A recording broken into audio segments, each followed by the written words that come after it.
जादुई school bag. एक समय की बात है, एक गांव में आयुष नाम का लड़का रहता था। वो बहुत ही सीधा साधा और सुशील था। सबसे बड़े प्यार से बात करता था। वो स्कूल भी जाता था और पढ़ाई में भी आगे था, और स्कूल छूटने के बाद टाइम से घर चला आता था।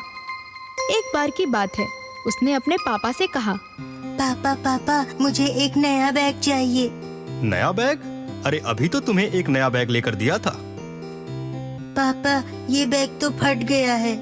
बेटा, हमारे पास इतने पैसे नहीं हैं कि हम तुम्हें अभी एक नया बैग दिला दें। तुम तो जानते हो कि घर की हालत क्या है। खाने के लिए भी खाना बड़ी मुश्किल से मिल पाता है। हम तो बड़ी मुश्किल से तुम्हारी पढ़ाई का खर्चा निकाल रहे हैं और तुम हो कि नया बैग मांग रहे हो। अब तुम सोचो हम कहाँ से लेकर आएं? ठीक है पापा, कोई बात नहीं, मैं इस पुरानी बैग के सहारे ही काम निकाल लूंगा। आयुष घर से चला जाता है। आयुष को अपने घर की हालत अच्छी तरह पता थी, इसलिए वो कभी भी कुछ भी नहीं मांगता था। इसलिए आयुष घर के बाहर आ गया। आयुष अपने मन ही मन ये सोचता रहा कि उसका पुराना बैग तो फट गया है। वो क्या करे, अपनी पुस्तकें कैसे लेकर स्कूल जाए।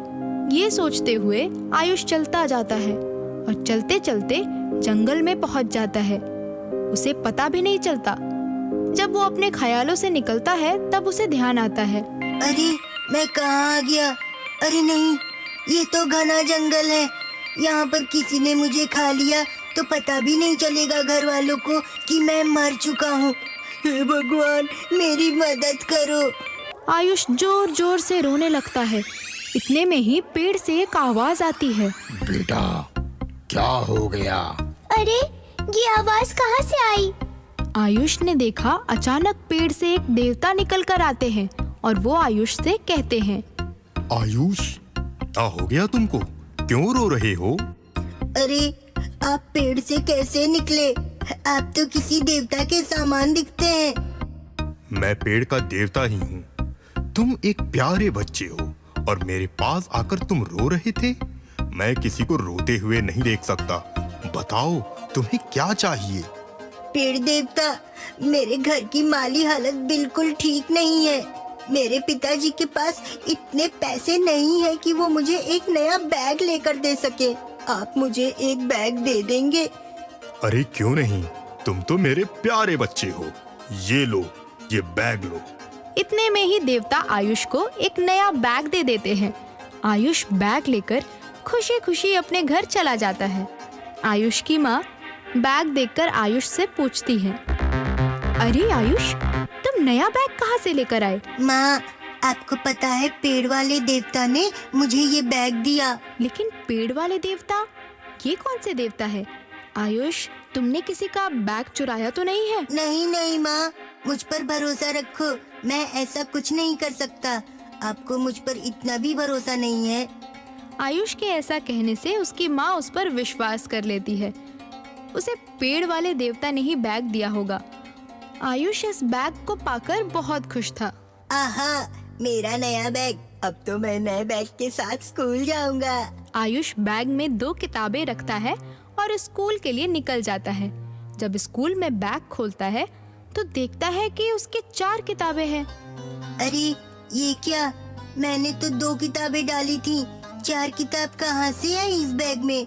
ये माँ भी ना बेकार में मेरा बोझ बढ़ा दिया। स्कूल खत्म होने के बाद जब वो घर पहुंचता है तब अपनी माँ से कहता है, माँ, मेरे बैग में एक्स्ट्रा 2 किताबें क्यों रख दी? मुझे तो आज 2 ही किताबों की जरूरत थी। बेटा ये क्या कह रहे हो? मैंने तुम्हारे बैग में कोई किताब नहीं रखी। तो माँ, मैं सिर्फ 2 किताबें लेकर गया था और बैग में 4 किताबें हैं। ये कैसे हो सकता है? आप खुद ही देख लो। माँ भी 4 किताबें देखकर आश्चर्यचकित हो जाती है। वो ये देखती है कि वो सारी किताबें एक जैसी है। आयुष भी बहुत सोच में था क्योंकि वो समझ नहीं पा रहा था। उसे नहीं पता था कि वो जादुई बैग है, इसलिए वो बैग पर ज्यादा ध्यान ना देकर उसे घर में रख के खेलने के लिए चला जाता है। दूसरे दिन आयुष ने बैग में 2 किताब और 2 पेंसिल रखी और स्कूल चला गया। स्कूल जाते समय उसके पापा उसको रास्ते में मिलते हैं। पापा, आप सब्जियाँ लेकर आ रहे हैं? हाँ बेटा, मैं सब्जियां लेकर आ रहा हूँ। पापा, मेरे लिए 2 पेंसिल भी लेकर आना। मेरी दोनों पेंसिल बहुत छोटी हो गई हैं, कभी भी खत्म हो सकती हैं। आयुष, तुम्हारे तो खर्चे ही नहीं निपटते। अभी अभी तो इतने रुपए की सब्जियां आई हैं, पेंसिल के लिए पैसे नहीं है मेरे पास। ठीक है पापा, आपके पास जब पैसे हो तब पेंसिल ला देना। ठीक है, स्कूल जाओ तुम। आयुष उदास होकर अपने स्कूल में चलाता है और अपने बैग से पेंसिल और किताबें निकालने लगता है। वैसे ही वो देखता है कि उसके बैग में 2 पेंसिल की जगह 4 पेंसिल है। आयुष ये देखकर बहुत खुश हो जाता है और अब वो समझ गया कि ये बैग कोई साधारण बैग नहीं है, ये एक जादुई बैग है। इसमें जो भी कुछ डाला जाए वो दुगना हो जाएगा। अब तो आयुष माँ के दिए हुए पैसे भी उसमें डाल देता है और वो पैसे भी एक की जगह 2 सिक्के निकालते हैं। अब तो आयुष के पास किसी भी चीज की कोई कमी नहीं थी। जैसे ही उसकी पेन खत्म होने लगती, उसे बैग में रख देता और वो 2 हो जाती। धीरे धीरे वो दोस्तों को भी मदद करने लगा। एक दिन जब आयुष क्लास में बैठा था तो उसने देखा कि रीना जोर जोर से रो रही थी। रीना, तुम रो क्यों रही हो? क्या बताऊं आयुष, मेरा रबर खत्म हो गया है, अब मैं कैसे मिटाऊंगी? लाओ, अपना पुराना रबर दो। आयुष उसके रबर को लेकर अपने बैग में डाल देता है। अगले दिन आयुष को 2 नए रबर मिलते हैं।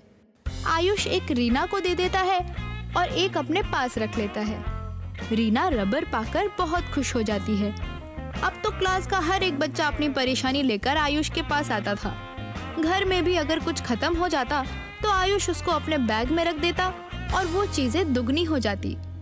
कभी वो माँ की चूड़ियों को बैग में रखता तो कभी माँ की बिंदियों को। अरे वाह, आजकल तो मेरी बिंदियाँ खत्म ही नहीं होती। मेरे पास नई चूड़ियाँ भी आ गई है। आयुष, तुम ये कहाँ से ले आ रहे हो? माँ, ये तो जादुई बैग का कमाल है। तुम और तुम्हारी फालतू बातें, मुझे तो यकीन नहीं होता। कोई बात नहीं माँ, आप चूड़ियाँ पहनकर खुश रहो। आयुष बहुत खुश था क्योंकि वो सबकी मदद कर पाता था। लेकिन उसका एक दोस्त पड़ोस में रहने वाला शिवा आयुष से बहुत जल रहा था। उसे ये बिल्कुल पसंद नहीं आ रहा था क्योंकि हर जगह आयुष की चर्चा हो रही थी। इसलिए वो आयुष के घर गया और खिड़की से आयुष का जादुई बैग देख लिया। अब मैं उसे बताता हूँ, अब ये बैग मेरा है, अब ये कोई जादू नहीं कर पाएगा। शिवा ने आयुष का जादुई बैग चुरा लिया। आयुष काफी परेशान हो गया था। वो जादुई बैग को हर जगह तलाश कर रहा था। माँ, मेरा जादुई बैग कहाँ गया? यही कहीं होगा। अरे नहीं माँ, मैंने उसे बहुत खोजा। स्कूल में है, ना ही घर में, ना पड़ोस में, कहीं नहीं मिला। हा हा हा हा, अब इस आयुष के बच्चे को अकल आएगी जब मैं कल बहुत सारा सामान लेकर आऊंगा। और कल तो दिवाली है, मैं इस जादुई बैग से बहुत सारे पटाखे बनाऊंगा। माँ, मेरा जादुई बैग कहाँ गया? आयुष सोच सोच कर परेशान था और उधर शिवा जादुई बैग को लेकर बहुत खुश था। उसने जादुई बैग में एक बम रखा और अगले दिन उसे 2 बम मिला। इसके बाद शिवा ने 2 बम जादुई बैग में रखे और अब शिवा ने उसमें से 4 बम निकाले। उसे तो मजा ही आ गया था और उधर आयुष बहुत ही परेशान था। आयुष जादुई बैग के बिना बहुत उदास था। वो उसका बहुत ख्याल रखता था और शिवा ने तो उस बैग को यूं ही फेंक दिया था और सारे बम लेकर बाहर जलाने के लिए चला गया। शिवा ने सारे बम को एक ही साथ जला दिया। इतनी आवाज सुनकर पड़ोसी बाहर आ गए और वो शिवा पर चिल्लाने लगे। शिवा, कितने बदतमीज हो तुम, क्या कर रहे हो? किसी को चोट आ गई तो? हर कोई शिवा पर चिल्ला रहा था। अच्छा अच्छा, ठीक है, जा रहा हूँ अंदर। शिवा घर में चला जाता है और जैसे ही घर में गया उसने देखा, अरे ये क्या, घर में इतने चूहे कहाँ से आए? अरे ये मेरा सारा सामान ले गए, मम्मी देखेंगी तो बहुत मारेंगी। ये कैसे हो गया? दरअसल जैसे ही शिवा बाहर गया, जादुई बैग को घर के एक कोने में फेंक कर चला गया था। तभी उसमें 2 चूहे बैग के अंदर घुस गए और वो 4 होकर बाहर निकले। फिर 4 चूहे अंदर घुसकर 8 होकर बाहर निकले। इसी तरह से चूहे की संख्या बढ़ती चली गई और शिवा का पूरा घर चूहा से भर गया। वो घर से बाहर आया। अरे मुझे कोई बचाओ इन चूहों से। ये चूहे मार डालेंगे। इन्होंने मेरा पूरा घर बर्बाद कर दिया है। मम्मी मुझे बहुत मारेगी। शिवा की आवाज सुनकर आयुष समझ जाता है कि उसका जादुई बैग उसी के पास है। आयुष जाता है और अपने जादुई बैग को उठा लेता है। अरे वाह, मेरा प्यारा बच्चा मुझे मिल गया। शिवा आयुष से माफी मांगता है। आयुष एक नेक लड़का था।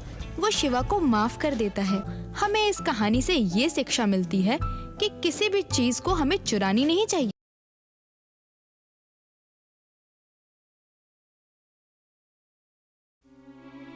कुछ समय पहले की बात है।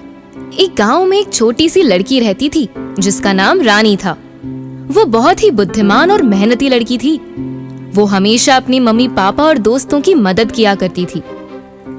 एक दिन की बात है, रानी घर में अकेली थी और उसे अचानक बाहर से कुछ रोने की आवाज आने लगी।